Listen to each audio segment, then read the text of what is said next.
Retrofuture.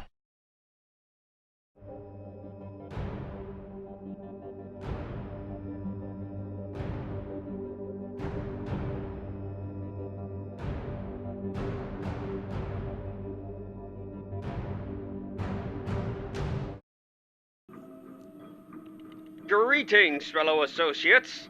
I am Dr. Bobbin, and today I want you to pay attention to the following. It would appear that one of the dossiers from the Association's library had been leaked and has been made public in April this year in an anthology called The Tales of the Red Queen and Other Stories under title C-29, Pandora's Mirror. We're still looking for the one responsible. Regardless, these files described objects, phenomena, and worlds discovered by the Association of Ishtar and are intended to be used by associates and researchers only. Now we're gonna have to spin the contents of this leaked document as another penny dreadful. Not only is the object now in possession of a bunch of freaks playing at Templars, now it will be mentioned in the same breath as the piston-powered cockmuncher and spring-heeled Jill. Now I guess you lot want to listen to it as well. Well, here it is. C-29, Pandora's Mirror. Please note that while C-29 is in storage, the object is to remain covered at all times. The keys to the strap locks can only be requested from Special Committee Antiquarians with the chair's permission. Observation of the reflection within C-29 are to be supervised by an antiquariate, and any benzodiazepine-based medicine offered by the antiquariate to counteract any potential side effects are mandatory. On a other note, C-29 is no longer part of the Association's collection. Description: C-29 is a large 140 by 50 centimeter sized mirror of unknown origin placed within a gold-painted oval frame of a Louis XVI design. The frame is made from mahogany, which is typical for this type of furniture. Carved in the frame is a text that reads: O fortuna velud luna statu variabilis, semper crisis ut dicrisis. O fortune, like the moon you are changeable, ever waxing, ever waning. The mirror itself is made from an unknown material, and due to its effects, it's extremely difficult to examine, dismantle, or take any samples of the mirror's surface. However, a ultra-low frequency has been found emanating from C-29, which is thought to be related to its anomalous abilities. Any non-living, non-human subjected within its line of sight does not provoke any abnormal effects. Special Committee Antiquarians put a number of animals in front of the mirror, including a parrot in a cage, Dr. Chartreuse's dachshund, and a stray cat. The researchers then observed the animals while not exposing themselves to the mirror's reflection. None of these animals activated C-29's ability, nor did they seem to be in any form of distress. The dachshund tried to play with its reflection, the cat engaged in a staring contest with itself, and the parrot only exclaimed profanity and revealed some of Dr. alleged bedroom noises. Various inanimate objects were placed in front of the mirror, like typical household objects, an heirloom once owned by Dr. Chartreuse's mother, and one of Dr. Genever's dollhouses. There were no notable effects. On a side note, it so happened that in one of the beds inside the dollhouse, an instance of C-08 was recharging, which woke up and started to trash the furniture, looking for something to drink. This did not activate C-29 either. The mirror only becomes active when human subjects make eye contact with their own reflection in the surface of the mirror. People exposed have witnessed a black fog or dark smoke creeping out from underneath the frame towards their reflection.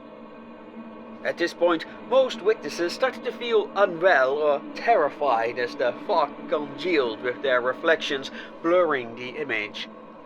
Only a few have managed to look away, while most describe a sense of numbness or paralyzation, causing their eyes to be fixated on the mirror's surface. After a short moment, the image seems to become clear again.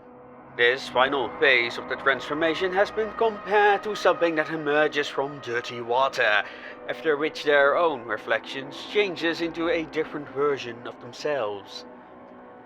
For example, their reflections would wear unfamiliar clothes, have a different hairstyle, or possess other physical changes such as scars. The dark fog turns into an environment in which the witness's reflection starts to move about independently and a scenario starts to take place. By this time, the witnesses are experiencing a type of out-of-body experience and are fully immersed into the involving events. All the scenarios described by witnesses are wholly unique, but always affect them personally. These scenarios show the witnesses' alternate self leading a life that, although very different from their own, are very relatable to them, and many witnesses have stated potential possibilities on how these other timelines came about.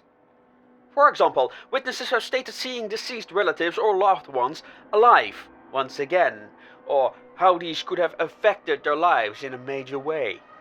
One witness confessed to being a former alcoholic, and he was confronted with a version of himself, I quote, boozing like it was nobody's business. Those interviewed all described exposure to C-29 as a negative experience. However, some stated they felt more content with themselves. Others desired to right some wrongs or make changes to their lives.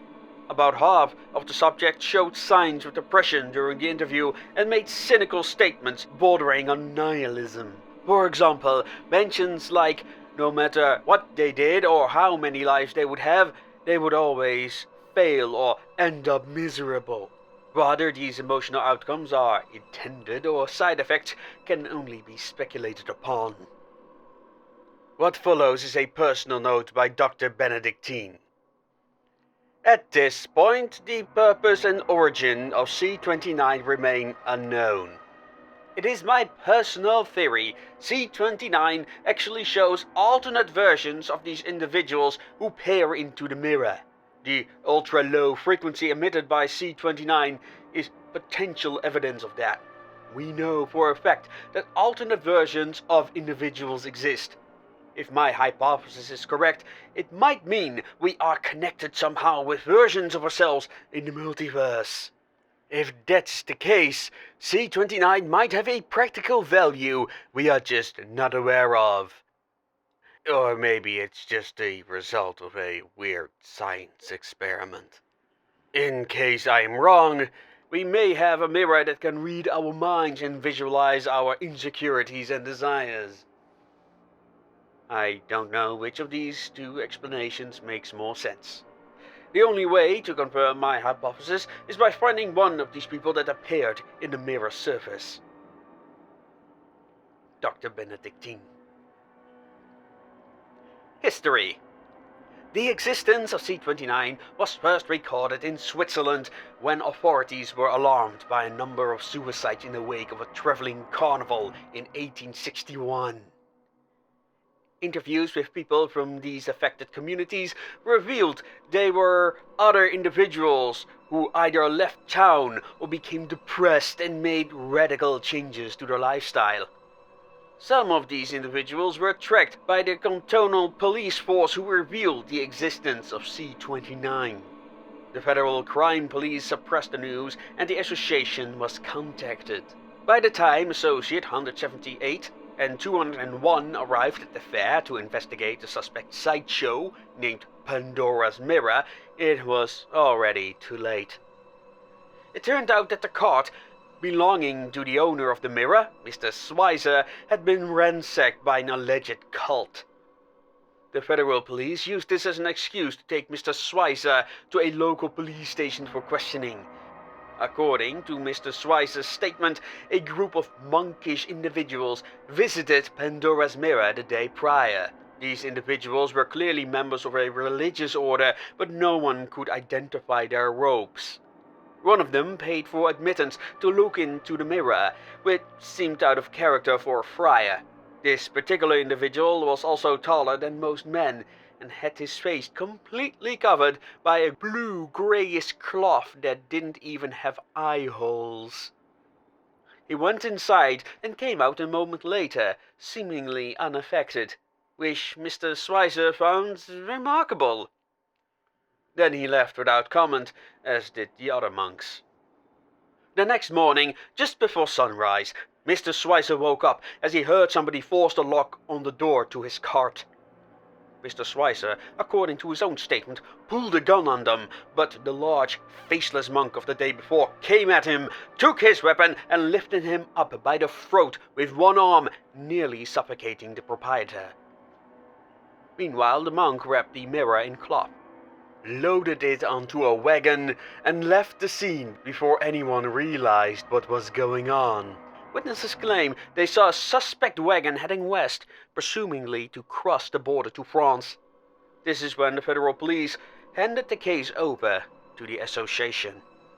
Associates 178 and 201 continued their investigation, which finally led them to Saint-Germain-des-Joues, where the gendarmerie confirmed the presence of an unorthodox monastic order in and around the Auvergne-Rhône-Alpes called the Lions of Judah.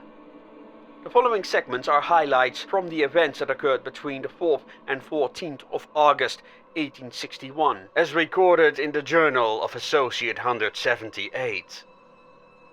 The 4th of August 1861. We arrived in Chari today and introduced ourselves as real estate investors exploring the French countryside for potential plots of land to build a vacation resort. We brought some survey equipment for good measure, although neither of us had any idea on how to use it. The population of Chari were not that interested in us foreigners, and it was somewhat of a challenge to gather information from them. An older man was kind enough to give us directions to the old cloister where the Lions of Judah resided.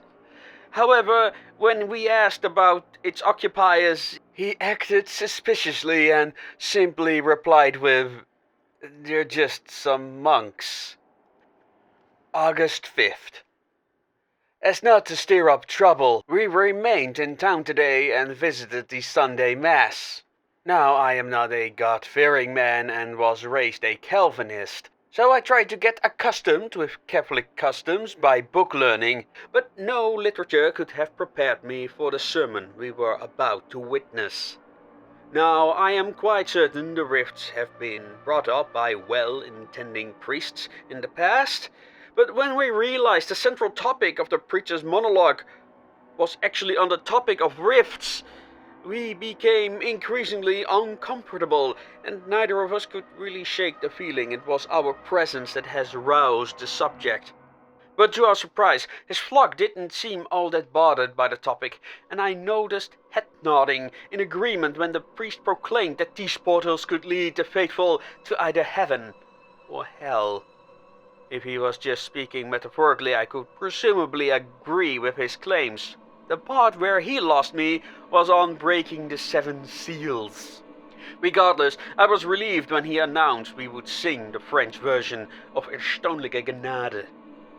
It might be my ignorance on the French or Catholic faith, but I don't think this type of religious worship is the norm, although we both believe the religious worship of rifts is inevitable. This appropriation by a Catholic congregation feels as if it is part of a larger movement.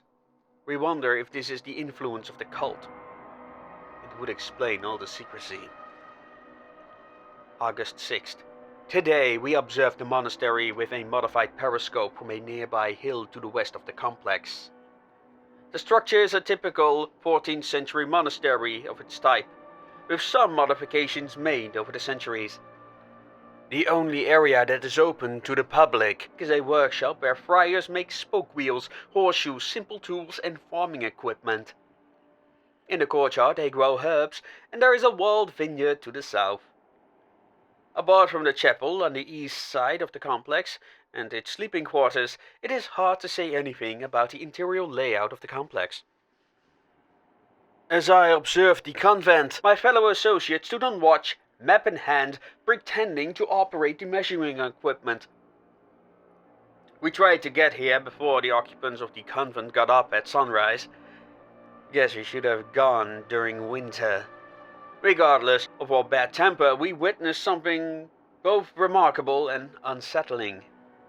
As expected, when the first rays struck the cloister, the faithful left their chambers and headed for the chapel. It included the imposing figure, reaching head and shoulders above all other friars. But his imposing physique could not distract me from another, actual glowing individual crossing the courtyard. In the dim morning light, I saw a pale light appear from underneath his robes and cowl, shining so bright it lit the ground in front of him as he crossed the garden. But my amazement did not cease, as something captured the glowing one's attention and made him turn around. From behind a tower, another robe-clad alien appeared. The robe struggled to hide its inhuman shape as it moved like a frog that had humps like a dromedary. His body swayed in sync with its covered head, hunching forward like that of a crocodile. I can only imagine what its appearance could look like, and please don't let it be human. The assumingly human cultists bowed their heads politely as they walked by the lizard thing, and the glowing one waited patiently for the hunchback to approach.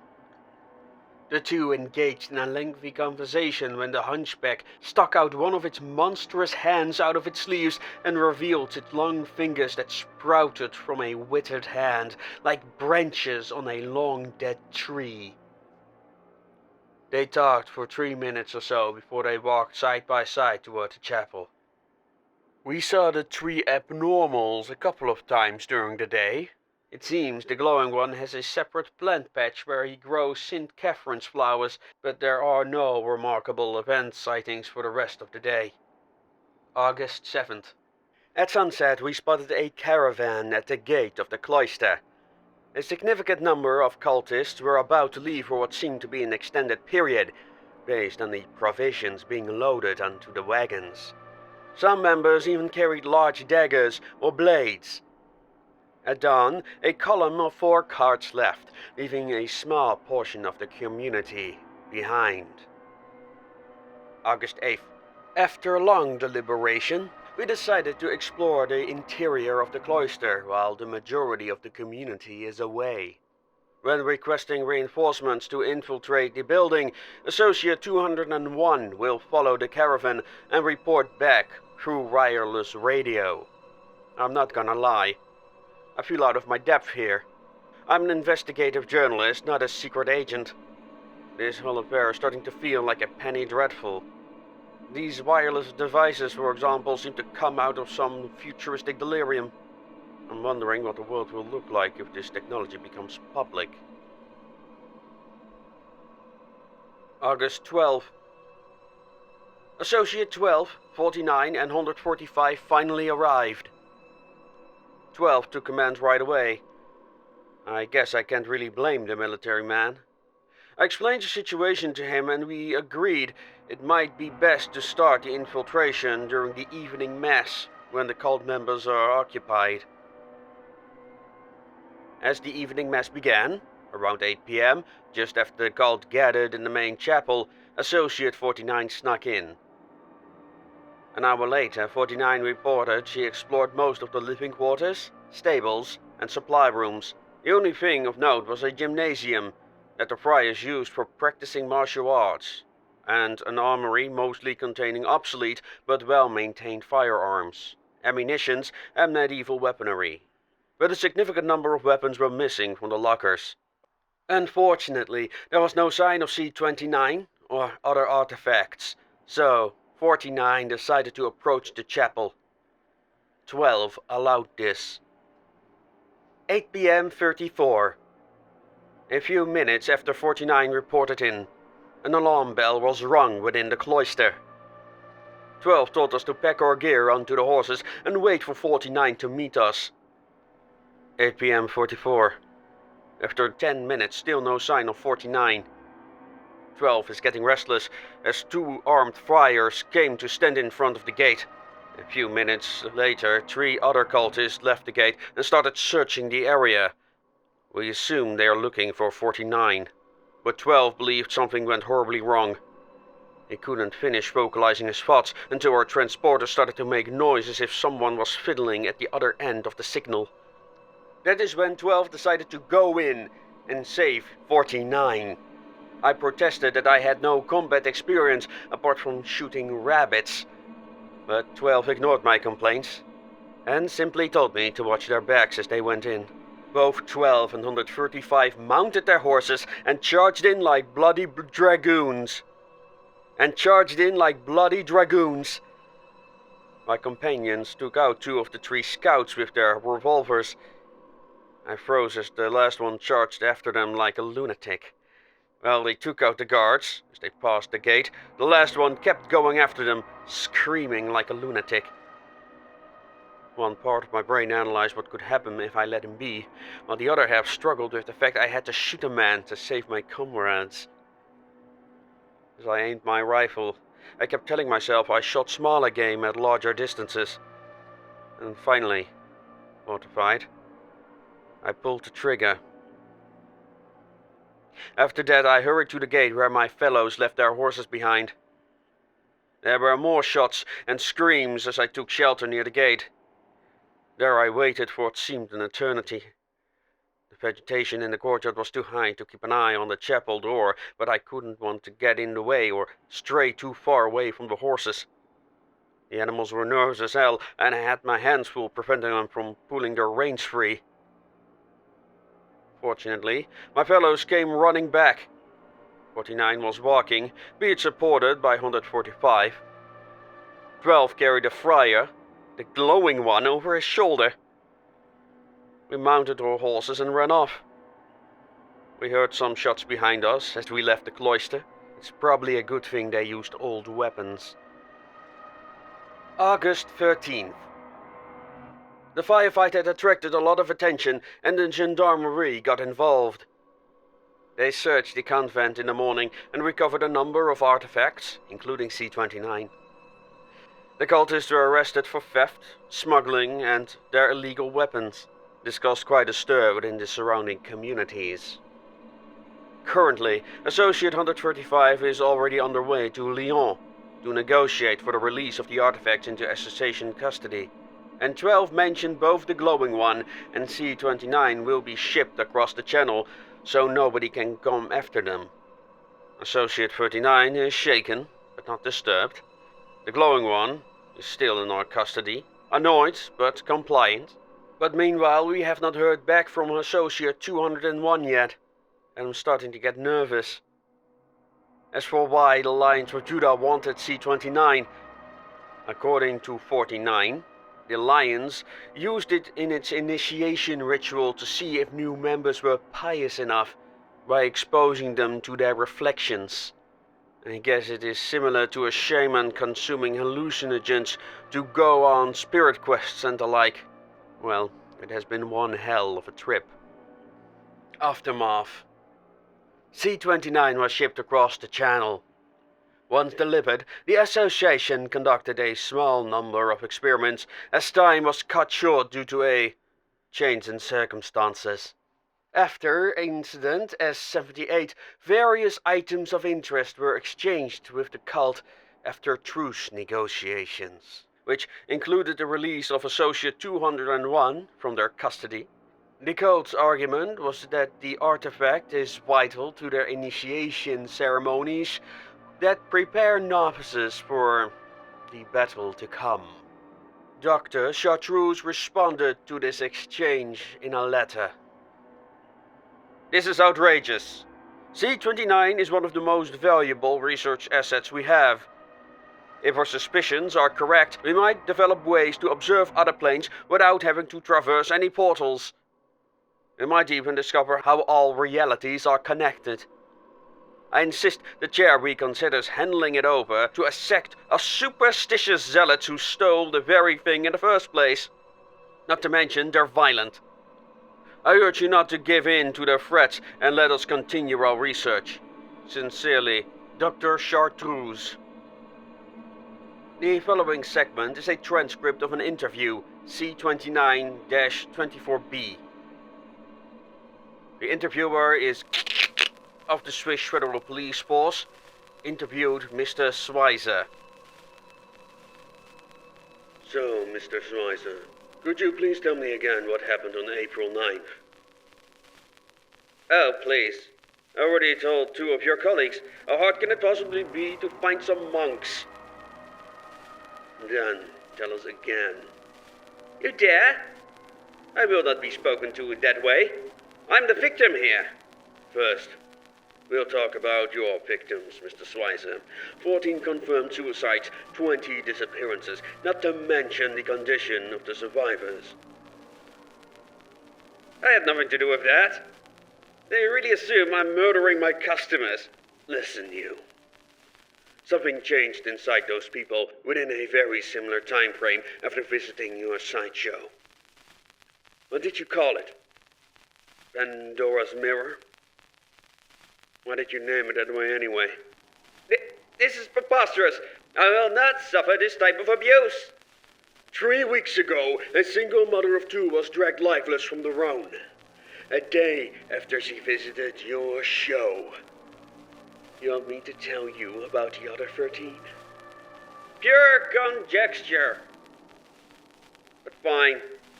My old master named it that way. I simply took it over when he died. Really? How did he die? He drowned. He just drowned one day. Yes, he went for a swim and got caught in the current. Got stuck between some driftwood and... How did he manage to get the mirror? As I understand it, it belonged to a rich industrialist from the United States. The mirror gave him insight into business decisions. And why did he sell it? Well, he died and had no hair, so his stuff got auctioned off. My master acquired it while on the road to Georgia. I understand there's a lot of demand for carnivals in the United States. Why come over here? Well, you can understand the mirror was a hot item. Did you ever look inside the mirror yourself? Of course. What wonderful insight did it give you? How to make money at those people's expense? No! Many are grateful for what they have seen. It made them change their lives around. They told me so themselves. Or end them, it would seem. Fine. Tell me about these monks. The following is a interview by Associate 201 with from Freiburg on his experiences with C-29. Associate 201 begins. I'm aware of the mirror and the effect it has on the people who peer into it, so would you mind giving me some context? You mean my life story? If you think that helps. Alright, fine. I was born in Freiburg. My dad was a drunk who decided he wanted to be a soldier one day and disappeared. My mother thought he was dead, but no. He took some easy post in some other part of the canton without telling her. I'm not sure how my mother made money. Anyway, in 1847 my hometown fell to the federal troops during the Civil War.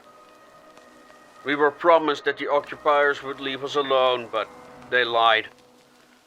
Dufour's goons started to pillage some of the city quarters.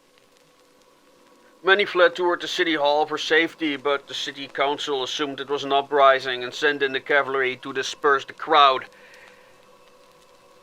My mother got trampled by a horse as she held me to her chest. I am sorry for your loss. Well, sometimes I happen she didn't see what I'd become. Excuse me? Forget it. You wanted to know about the mirror, right? Yes, please go on. Could you please describe the experience? I went to see the thing during a drunk outing with the lads. just to be somewhere else other than the house or the mines. I paid for the show, expecting some magic trick.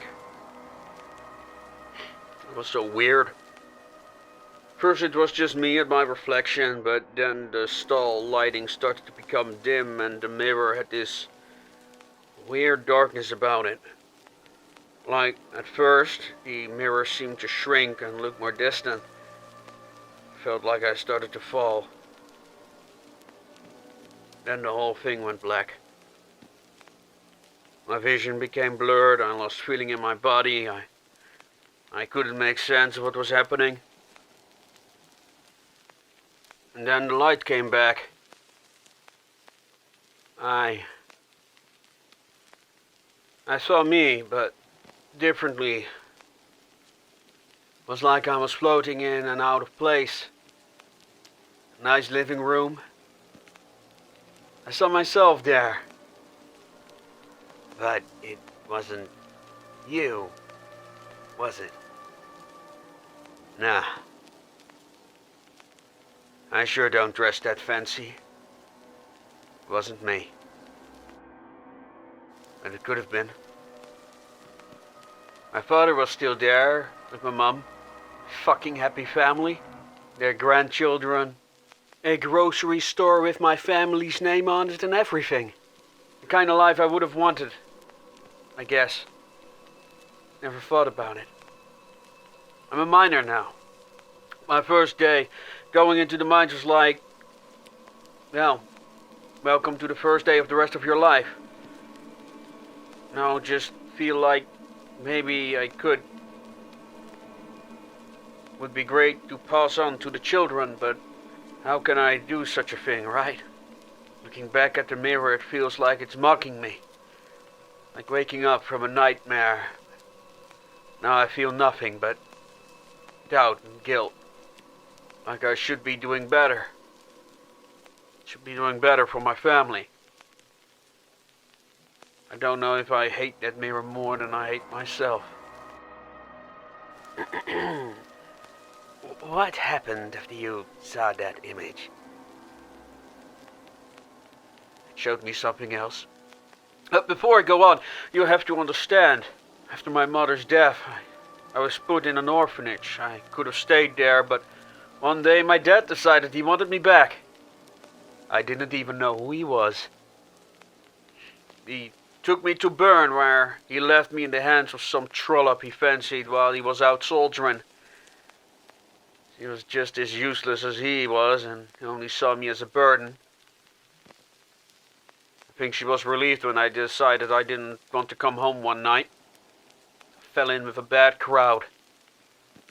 Most of what we did was petty crime. But Rudy, our boss, had ambitions. He wanted to be part of something bigger. But to be part of something he needed to build up notoriety. So one day our boss decided we should head for a Catholic estate. They were just Catholics. So we pulled out the family and their servants out of their beds in the middle of the night and gathered them in the living room. As we ransacked the place, Rudy made a game out of terrorizing them. He became violent. I just went with the flow when it was agreed to raid the manor, but nicking stuff when nobody is looking is one thing. Looting a place before the family's eyes is another. Screaming and crying. It all started to get to me that night. First, I wanted to pull through. Cruelty is the only way to carve out a place for yourself in this world, Rudy used to say, or something like that. So, I tried to shut out the chaos around me and search the cabinets. Then I found this round, gold-plated trinket. I thought it was a pocket watch, so I flipped it open. But turned out to be just another stupid little mirror. However, my reflection made me pause for a moment. That is when Rudy called my name and I turned around. There he was standing by the man of the house. I don't even know his name. Anyway, Rudy was holding the bat, making threatening gestures towards the already bruised man. It's time to make these traitors pay, Rudy said as he handed me the club. Break his legs. After some hesitation, I grabbed the weapon and looked at the miserable man curled up like a frightened animal at my feet. And I lifted the club above my head and struck. Rudy fell to the ground, screaming as he grabbed his shin, and I ran off. That very night I left the city and never looked back. Took on farm work, then left for Freiburg and became a miner. Married my wife. Now we have 2 kids. That's great. You just mentioned a second. I just told ya! What are you implying? You know damn well what I'm implying. I see. How did this affect you? I left that all behind me, I swear. I don't want my children to grow up like I did and get saddled up with so much guilt. I can assure you, sir, I am not with the police. Besides, you've already spoken judgment over your actions. I don't see the point of getting another judge involved.